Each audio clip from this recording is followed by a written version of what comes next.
All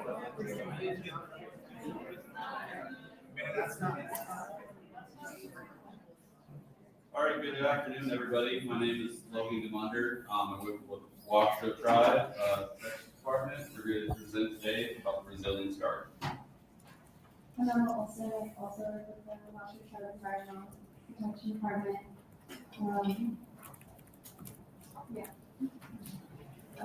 I have a BS in watershed and coastal management. Sorry, it's not moving through. Okay.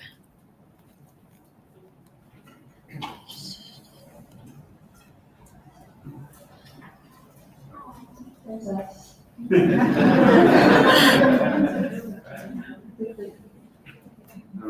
Oh, there it is. All right. Including us, we have 11 full-time employees, including managers, specialists, and scientists and technicians. We work on projects like water quality monitoring, air monitoring, wildfire restoration, and Superfund site monitoring.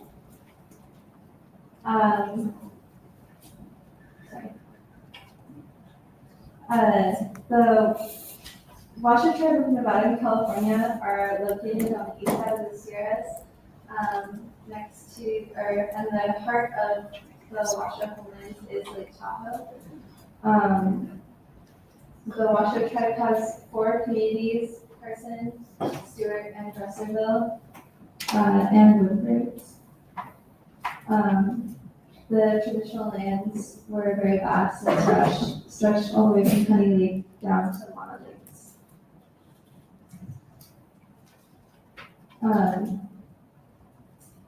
The purpose of our resiliency garden is the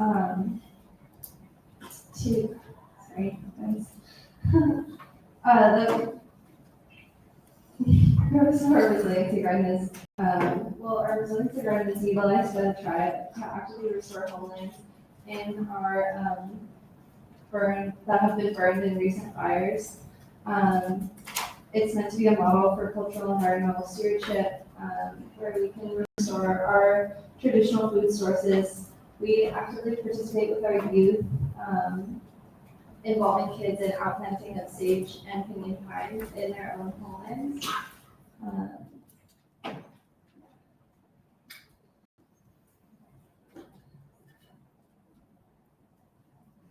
So the Washoe Tribe has a few current concerns.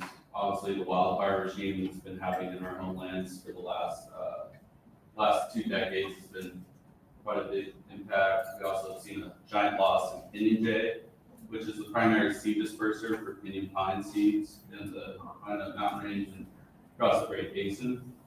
The tribe also has concern over the other agencies' kind of management techniques for the pinyon pine forests, which are different priorities than the Washoe Tribes.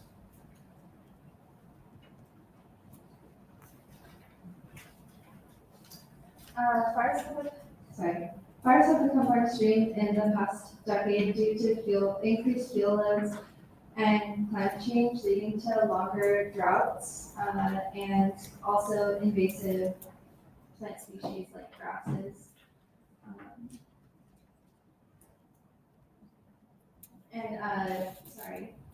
Two major. Okay.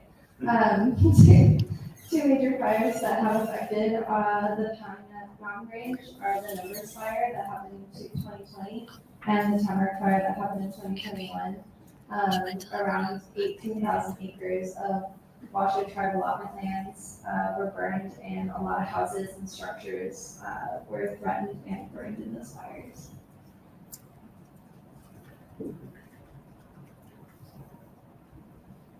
So some of the forest management practices that the Washoe Tribe has concerns over is the use of chaining, which is to knock over pine nut trees to create sagebrush habitat by spreading more sage to reduce the forest size, which obviously reduces the traditional food source. The other thing is permitted Christmas tree cutting in the Pine Nut Mountain Range, which is a common practice that also has a detrimental effect for the progress for keeping a traditional food source. And then the commercialization hasn't really hit our region, but it is happening in the Rubies and the east side of Nevada. And it's commercial picking. It has the issue of like they don't do it in a sustainable way. They usually cut branches or wipe out a food source that's taking away from a tribal resource. So some of our partners in Pinyon Pine Stewardship are the U.S. Forest Service, BLM, U.S. Fish and Wildlife Service. They kind of help us identify health issues in our forests and how we cross-steward the land to try to meet both our goals. One of our big working groups is Masonic Mountain Pinyon Juniper Working Group, which is a working group with multiple agencies along with universities to develop a management plan for the Pinyon Juniper Forest, which hasn't been so far developed. We're working with them on that, and then with Great Basin Bird Observatory, Maureen Pinyon Jay in the region, because that is a dwindling resource. Their populations have dropped by 70 to 80%, and it's the primary seed disperser for pine nut. We also work with the Bi-State Sage Working Group, which is a working group that helps manage sage grouse in that area, and we kind of work our concerns over management. And then we work with several universities, which is UNR and Stanford and Berkeley. I'd like to go over the history of the single-leaf pinyon pine, or Pinus monophila. These trees typically fruit every 3 to 4 years, with big blooms happening in the forest, occasionally contributing to the seed bank of the overall forest. Their main disperser, like we've been saying, is the pinyon jay.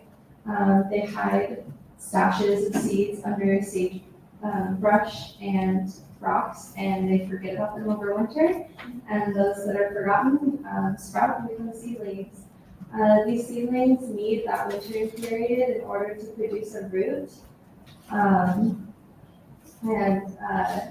They are very slow growers, so after a year they're only an inch tall. They're very, very vulnerable. And the trees take a really long time to mature and be able to produce fruit. Depending on environmental conditions, it can take 20 to 50 years, and they can grow 15 to 25 feet tall. So with the loss of a lot of pine nut trees in the Pine Nut Mountains, right along the Washoe Tribal homelands, the tribe decided to do a tribal resolution, which is a state of emergency for the pinyon pine, making it a priority to help get other tribes within Nevada to help protect that cultural resource through limiting commercial harvest and looking at how to manage it so it's a continuing resource as we have climate change and different issues going on. Sorry, they're next from me. No, they're just the two. Okay, there we go. I think all those pictures, everything's kind of been muddled around. So this year, one of the biggest progress that we had was the development of 5 additional hoop houses to our Resilience Garden. You can see the picture here.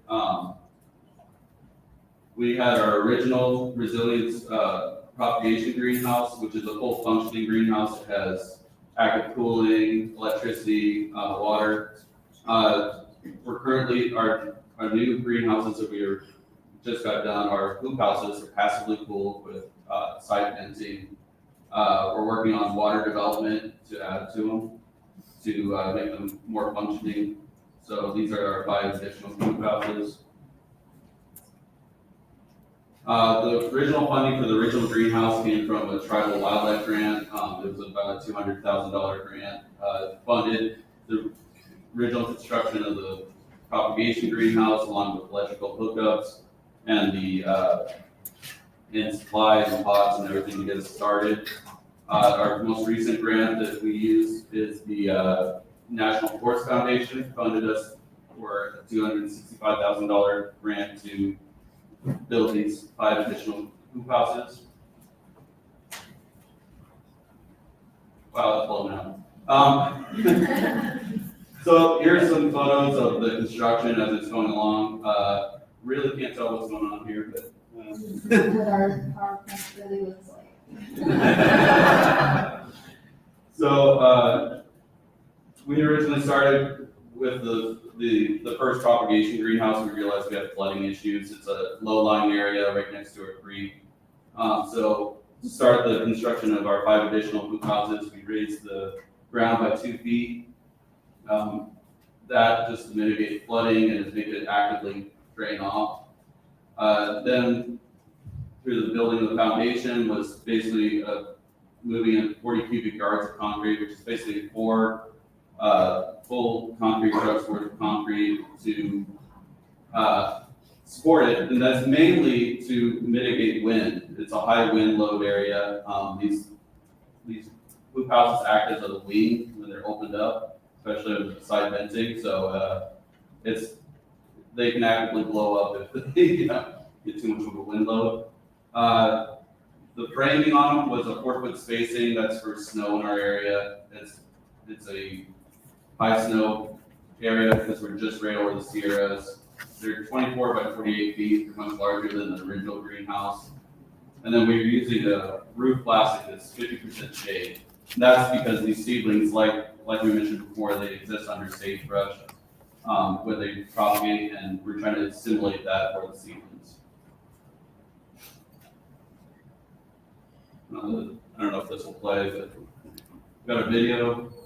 And I don't think it'll work, but so we're trying to work on that. Yeah. Oh, there it is.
So unfortunately, the quality did not come out the same as what I saw in my PowerPoint at home. But basically, you can see the development of the greenhouse as we went through those stages.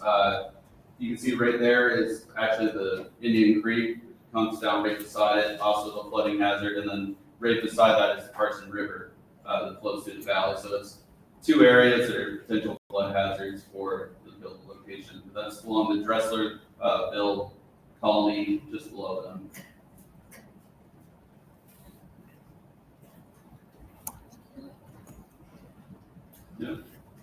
Yep, everything was excited with it.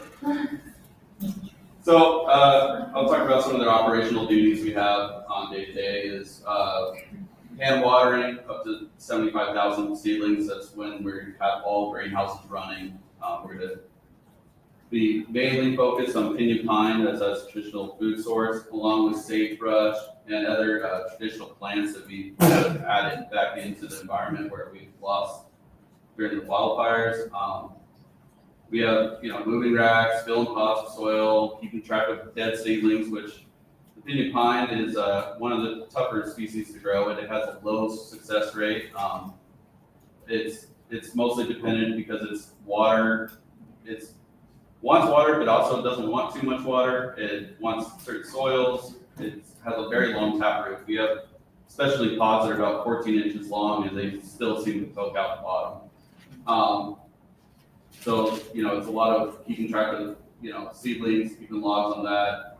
We have rodent damage because we're right next to a field. Pinyon pond is a primary, you know, it attracts in mice from everywhere across the area, and we can lose a lot in a very short amount of time. Other than that, you know, mitigating insulation and keeping these plants in good habitat. So challenges we face, wow. All these photos are all mixed up. They're not actually what I started with. Anyways. That's our horrible water right there. Yeah. Far right is. Usually looks scary orange. This is orange water. We have yeah, it's a little bit of a hose and a lot of drain water there. Also, like our seed pine, they make like a huge seed bank, so it makes sense that we would lose a lot of seedlings because that's like what the plant's life history is they just produce a massive amount of seeds and hope that we take. So producing them in a greenhouse, not super cost effective. Anyways, so the water quality issues we're dealing with is mainly we have one water source, a well that's low, not built very deep, so we tend to have a mix of infiltration of a high pH and high sulfides. We're working on getting filtration put in. Other than that, rodent damage, as I mentioned before, and then not pictured here, which should be on here, is we had a lot of problems with our soil this year. It's a little bit too clayey. It has low transportation of water, so we ended up having a lot of seeds that didn't emerge and rotted before they're getting out, or roots that didn't fully take and then just bound up. We're kind of in the start and infancy of learning how to find the right soils, do the right water, have everything set up. So the propagation process is we go out in the September, October time period when the pine nuts are ready, and we go out and do collection. This year we were lucky enough to have a really good harvest. We were able to collect 8 55-gallon cans of pine nuts, which was fair enough pine nuts to last us the next several planting seasons, along with so we like to try to use our traditional methods, which is a traditional collecting pole along with hand picking. The process is just to start these pine nuts is that cold stratification, which is starting the seedlings through putting them in a moist medium with vermiculite, refrigerating them at a particular temperature. Usually, the colder they are, it takes more time to get that seedling to start, but the warmer it is, it seems to happen in a shorter period. Once we have that taproot, we plant them in the dirt and then start a watering process. All these slides are throwing me off because they're all mixed up. So, see, those are the seedlings. That was on the other side. So that's, you know, what they look like when we outplant or set them in the ground. You water them daily until they first emerge. Once they emerge, we keep a every other day watering schedule to keep them propagated, and then keeping a count and organizing the ones that are surviving through. So these are some of our Washoe traditional plants, and we plan on increasing our capacity in these greenhouses in order to be able to do more restoration in varying environments, like our Meeks Meadow restoration, which you can also see we're presenting, or our colleague Josh is presenting that tomorrow. And we would hope that these plants could be used by future generations by outplanting them in the meadow and allowing people to go and use them.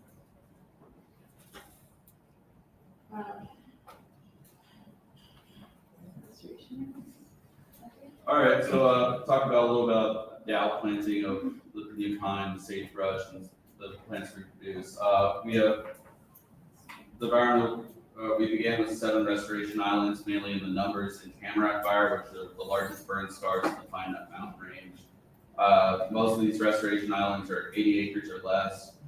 The idea being is we want to start an island that then will self-propagate through time and spread out the pinyon pine and sagebrush throughout the homelands and the tribal allotment lands.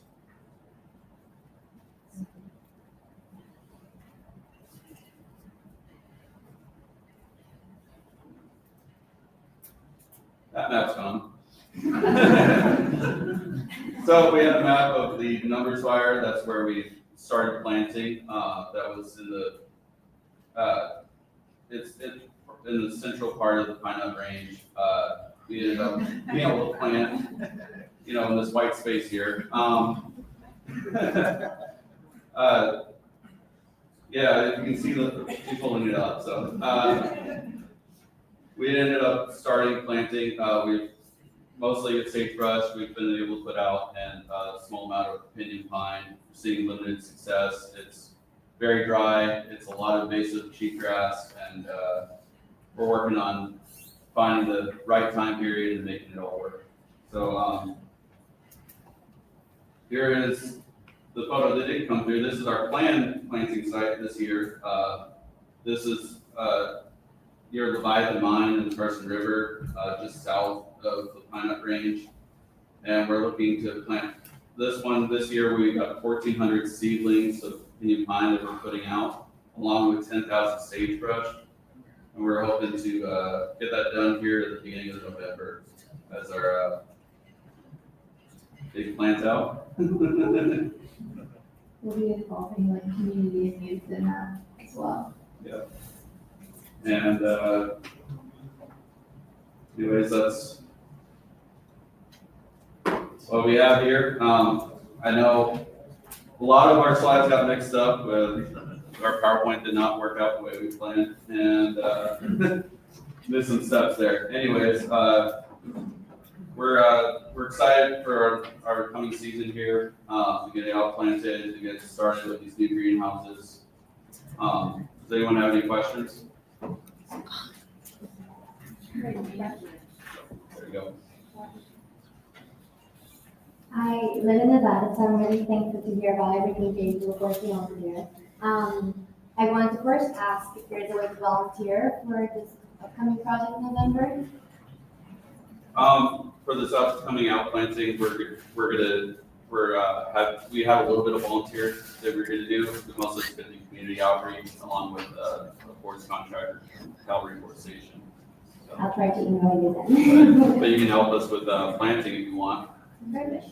I have 2 questions, just maybe clarification. Why did you use hand watering? It seems like very time consuming. Do you have a drip system alternative too?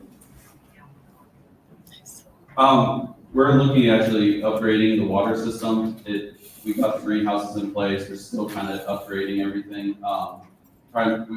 We just received funding to upgrade, and we're going to be working on the filtration system and the overhead water system, just as we get grants in. Last question.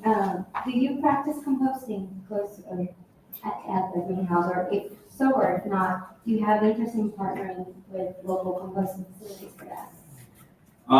We don't actively use compost because the plants kind of exist on a low nutrient, kind of low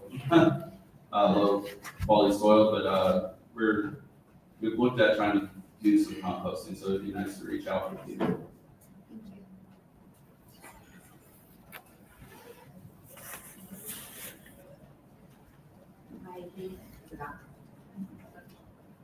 Thanks for your presentation. 2 questions. One, how old are the plants once you outplant them? So They're typically 7 months old. Okay, and what's the density? Density is usually it's about 1 per every 4 or 5 feet. So I think density per acre is about 20. Thank you.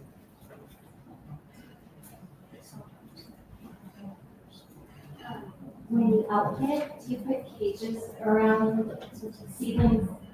Yeah, There might be, like small mammal herbivory of the seedlings. yeah, we do typically, it was long there in the photos, but, coming back because I don't think it's gonna be where I want it to be. Anyways, yeah, we have little degradable, protection around them, yeah. How long do they last? Well, we had some from last season, they're still around, they seem to be about a year or so, it's made of corn plastic, so.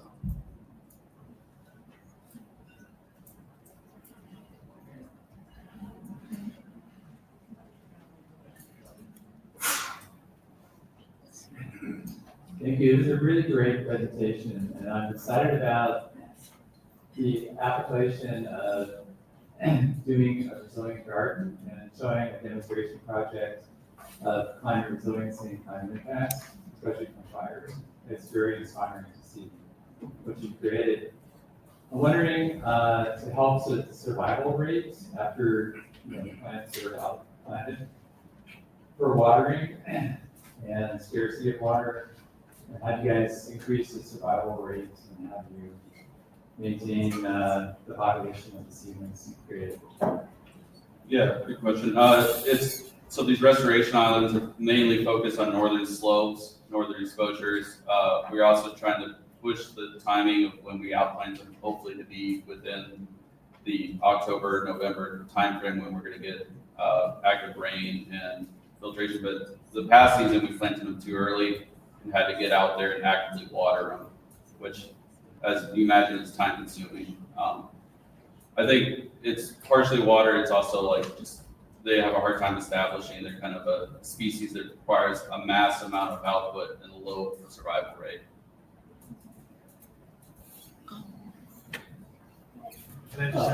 Tom Gussie, Washoe Tribe. Thank you again for the presentation. I'm doing something kind of similar, but we're going to do it in mountain ranges from 7,000, 8,000, and 9,000 feet. So I'm just wondering if you guys are going to be doing any type of common garden areas like that in the future. And if you would want some of my seeds, have some of your seeds. We can definitely trade some seeds. We got a good supply this year. Yeah, the one location we're planting this year is about 7,000 feet. All of our previous ones have been lower altitude, so be interested to see how the survival rate is. And it's great to see somebody else working on the same goal. By the way, my name is Carly Rojas. I work for the Washoe Tribe. We're also doing restoration projects with native plants, primarily in riparian sea level areas, and establishing a native resiliency nursery as well. I'm curious about your soil sourcing, especially for the specific species that it seems to have soil requirements. Do you do soil sterilization? Do you pull it directly from the landscape? I'd be interested to hear more about your process. So the soil source we had was a commercial source from Reno. We're actually actively looking for a new soil source. We're probably going to look at in the Sacramento area to find a better soil source. We're actually talking with NDF, with the Nevada Division of Forestry Department, and seeing what soils they use and kind of like trying to make a custom blend that best matches what we need to improve survival rates. There's a question in the chat. Okay. Do you mind if I borrow the mic? Sure. All right, so Greg asks, for the Pinyon, is the cause anthropogenic or climatic or both? Is it anthropogenic or climatic? So related to climate change or people? Oh, the wildfires? They're mostly anthropogenic. At least it was the Tamarack fire that was caused on the actually the western side of the Sierras and moved all the way into the Pine Knot Range, which is on the far side of the Sierras. And here's some people here.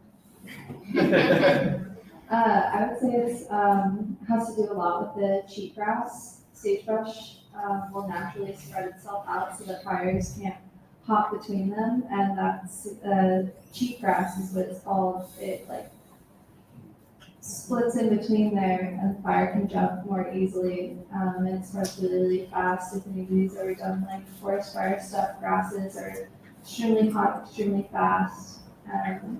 And so that has made the fires like very intense and hard to fight. And also just not participating in any burns at all, and like letting those fuel loads like build and build and build until there's a huge fire. Yeah, I'm Anthony Phoenix over here, we have a greenhouse on the res that, I don't know where to start. I know I want to restore big planting plants, we have plants around, that grow wild, resolution, how would I, like, this, you said, you had information on, maybe how to start the greenhouse and how to, set up. I could probably give you a little bit more breakdown. I think maybe, I know my email's in blue, it's probably hard to see. You can reach out to us to kind of have a breakdown of like the operating procedures and how we're ran to greenhouses. So I could definitely reach out to you with that. Honestly, it's getting that grant funding ahead of time, but if you have a structure already, just see what issues you have and getting them straightened out. I will say water is the primary concern from the get-go. Water quality is key in greenhouse success. Yeah, we do have like a canal nearby, I have to run a water system. Like, maybe like vegetables for like the reservation, like the community there. Just like what to start off with, just like you said, for that stuff. If you answer that, I think I'm good.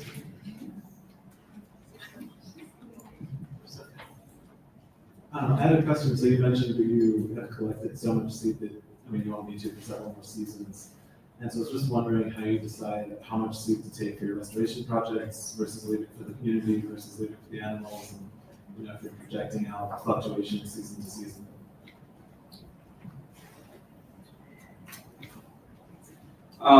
It's not so much, I guess I can say that we have planned it out too much. It's reaching a certain weight that we feel comfortable that will last us through multiple seasons, especially because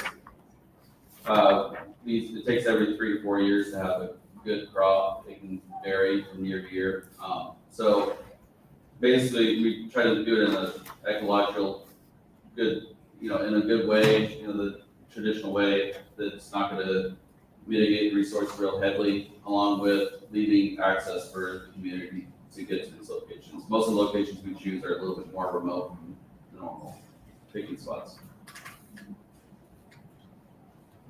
We still have about 5 minutes for questions. I got one.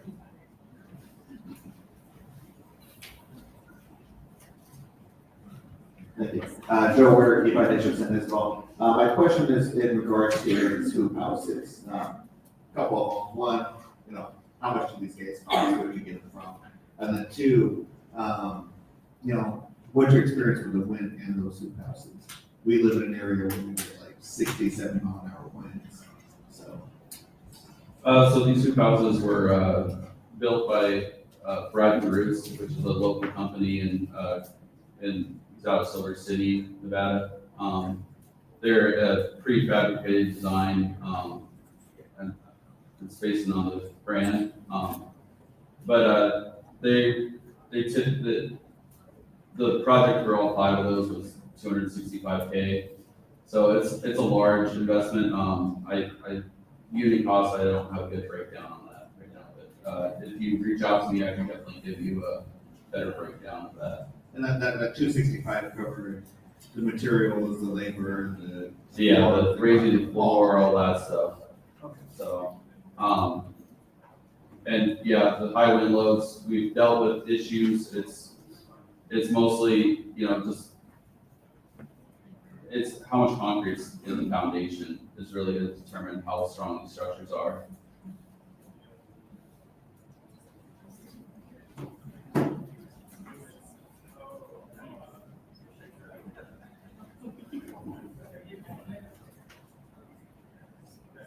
My name is Gail Peak, I'm the environmental manager of the Washoe Tribe.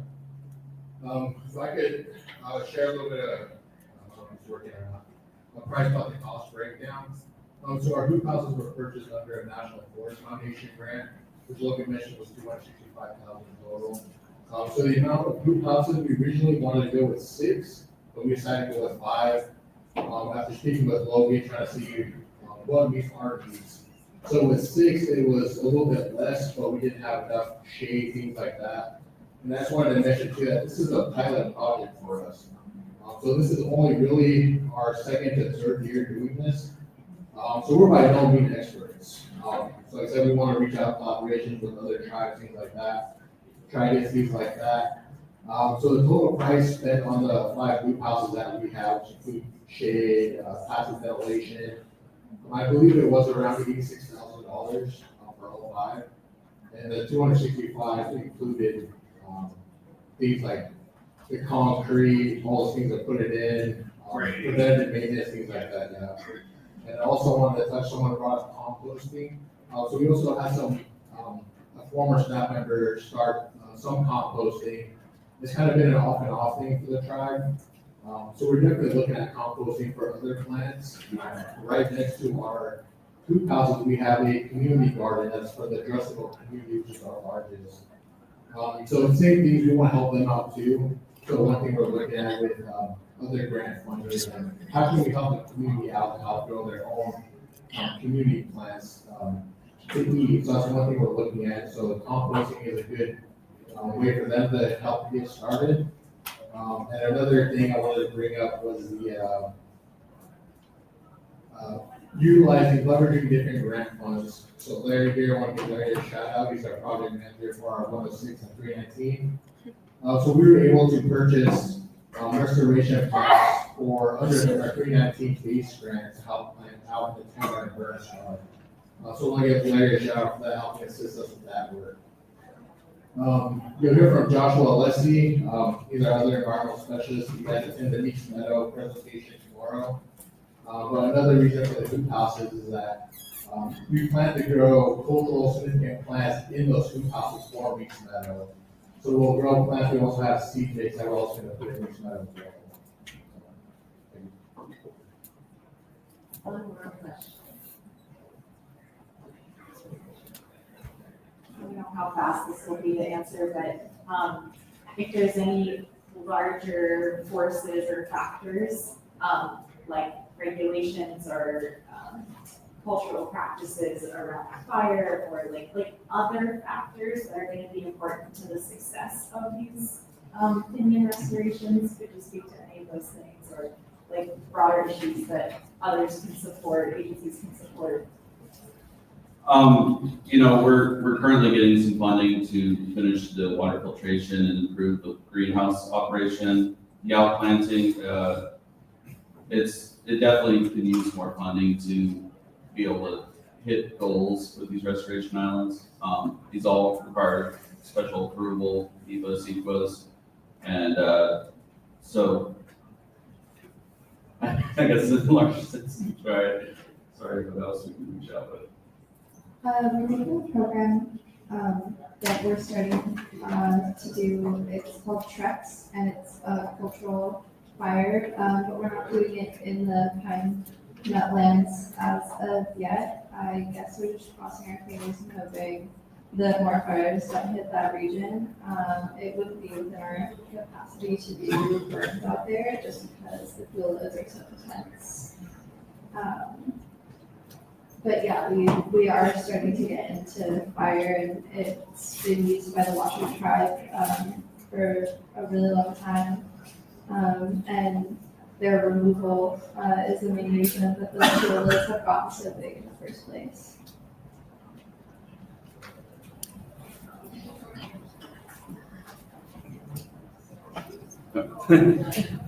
Thank you, guys.